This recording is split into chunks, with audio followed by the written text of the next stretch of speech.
Break के बाद आपका फिर से स्वागत है। आधुनिक विज्ञान ज्योतिष को नहीं मानता, लेकिन युगों से बहुत से लोग इसे मान रहे हैं। ये क्या है, विश्वास या अंधविश्वास? क्या आधुनिक विज्ञान से आगे भी कोई खोज है ज्योतिर्विज्ञान में? पंडित जी, आप अपने अनुभवों से क्या कुछ मानते हैं, क्या जानते हैं, और आखिर उसके पीछे वजह क्या है? जी बिल्कुल दर्शकों, ज्योतिष अपने आप में एक पूर्ण विज्ञान है। किसी चीज़ को अगर हमारी बुद्धि नहीं समझ पा रही है, अगर वैज्ञानिक किसी चीज़ को नहीं समझ पा रहे हैं, तो इसका अर्थ यह नहीं है कि विज्ञान नहीं है।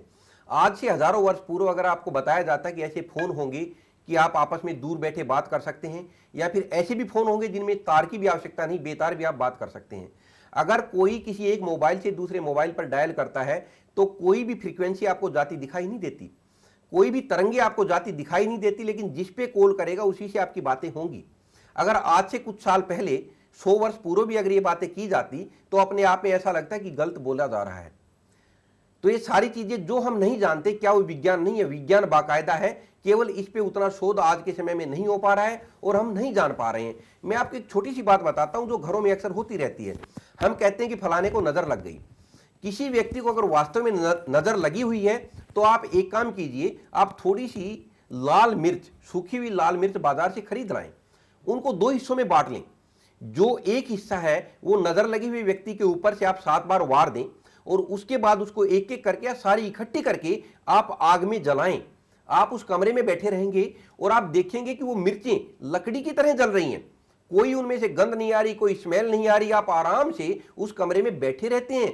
लेकिन मिर्चों की ये केमिकल प्रॉपर्टीज होती है कि एक भी मिर्च अगर आपने तीखी मिर्च अग्नि में डाल दी तो आप वहां पे बैठ नहीं पाएंगे।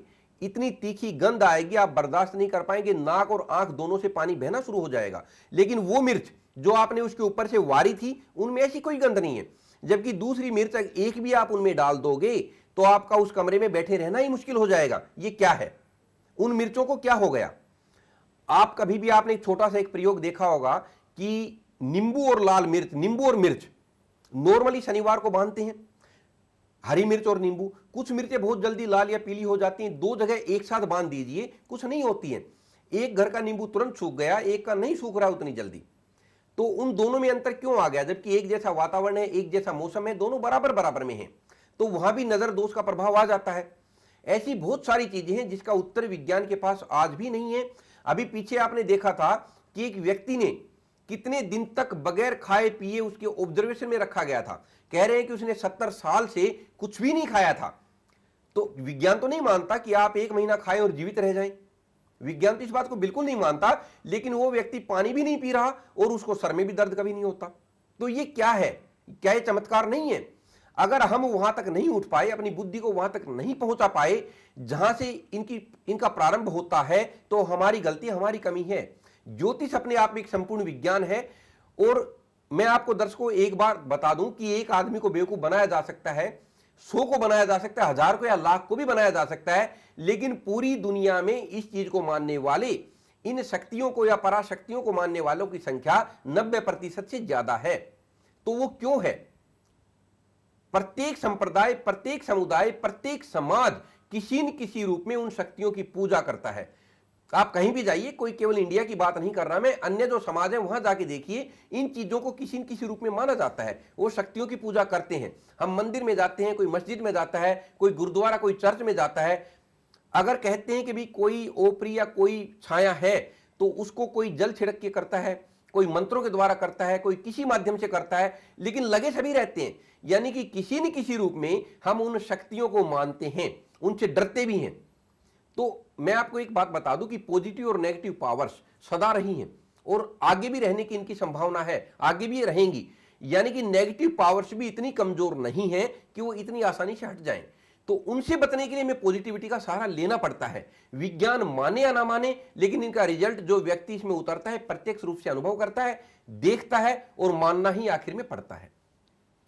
तो जो ज्योतिष जो है एक विज्ञान है, ये हमने पंडित जी से जाना। फिलहाल एक दर्शक हमारे साथ अंबाला से गीता जुड़ी हैं। गीता, आप क्या जानना चाहती हैं? जी गीता। पंडित जी, मैं अपने बेटे के बारे में पूछना चाहती हूँ। उसको कास्ट दोष है कि नहीं जी। उसकी जन्म तिथि है 10 सितंबर 1983। 10 सितंबर 1983। जी, टाइम शाम का 4:35 का समय, कोयम्बटूर। शाम के 4:35। हाँ जी। जी, और कोयम्बटूर। कोयम्बटूर का जन्म है उसका।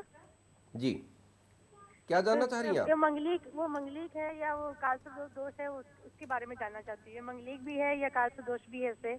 देखिए, कालसर्प दोष इसको बिल्कुल भी नहीं है। पहली बात मैं आपको ये बता दूं, कालसर्प दोष इस पत्री में नहीं है। आपको पूजा इसकी नहीं करवानी है कालसर्प दोष की। अगर आप पूजा कराएंगे तो परेशानी इस पत्री में बढ़ जाएगी। इसमें राहु और केतु के बीच में ग्रह हैं, लेकिन वो राहु के भ्रमण पथ में नहीं है, जैसा कि मैं बताता हूं। तो ये योग का निर्माण तो हो रहा है, लेकिन दोष का नहीं। और पूजा केवल और केवल कालसर्प दोष की जाती है, योग की नहीं की जाती। मांगलिक आपका बच्चा बाकायदा है और पूरी तरह मांगलिक है। मंगल इसके नीच के होकर सप्तम स्थान में बैठे हुए, पत्नी वाले स्थान में, और इसका मांगलिक दोष कहीं से भंग नहीं हो रहा है। जो सबसे बड़ी जो चिंता की बात है वो है इसके कर्म स्थान पे विष दोष का होना, यानी कि जो भी करेगा उसमें सफलता निश्चित रूप से काफी लेट मिलेगी, संघर्ष ज्यादा करना पड़ेगा। इस पत्री में समस्याएं बहुत हैं। सूर्य इसके अष्टमेश है और अष्टम स्थान पर ही शुक्र के साथ बैठे हुए हैं। शुक्र को दूषित कर दिया, यानी कि पत्नी भाव इसमें पूरी तरह से डिस्टर्ब है। तो इसके उपाय काफी ज्यादा हो जाएंगे। फिलहाल ये सूर्य को जल देना प्रारंभ कर दे, बाद में आप फोन करके इसके पूरे उपाय जाने और इसका पूर्ण उपाय करवाएं तो इसको ज्यादा आराम मिलेगा। पत्री वैसे बढ़िया है, उपायों के बाद इस पत्री में कोई भी समस्या नहीं है। पटना से बबीता हमारे साथ जुड़ी हैं। बबीता जी, आप क्या जानना चाहती हैं? जी, मैं अपने बेटे के बारे में जानना चाहती हूँ। डेट ऑफ बर्थ बताएं। डेट ऑफ बर्थ है 16/5/1994। जी, टाइम टाइम है 11:14 रात्रि 11:14। और जन्म कहाँ पे हुआ? 14 जन्म कहाँ पे हुआ? जन्म पटना में हुआ। जी, क्या जानना चाह रही हैं? मैं जानना चाहती हूँ कि पढ़ाई में इसका क्या मतलब करियर है। वो अगले साल बोर्ड देगा वो जी, और थोड़ा पढ़ाई में कंसंट्रेशन नहीं हो पाता है उसका। जी, राशि वगैरह थोड़ा सर बताएंगे। देखिए, राशि इसकी कर्क है, लगन इसका मकर है, और इसके जो राशि स्वामी है चंद्रमा, वो अपनी ही राशि में कर्क में ही सप्तम स्थान पे बैठे हुए हैं।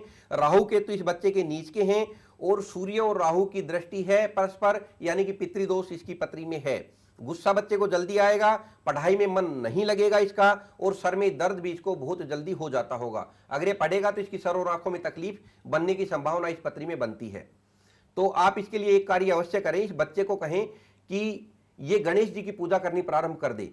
बुधवार और वीरवार को तो गणेश जी के सामने घी का दीपक जलाना इसके लिए रामबाण है, अति अनिवार्य है। बुधवार को गणेश जी को लड्डू का भोग भी लगाए। इसके अतिरिक्त सूर्य को, इस बच्चे को जल देना आप सिखा दें, सूर्य को जल देना ये प्रारंभ कर दे। और गेहूं और गुड़, 250 ग्राम गेहूं और थोड़ा सा गुड़, ये प्रत्येक रविवार को दान करना प्रारंभ कर दे।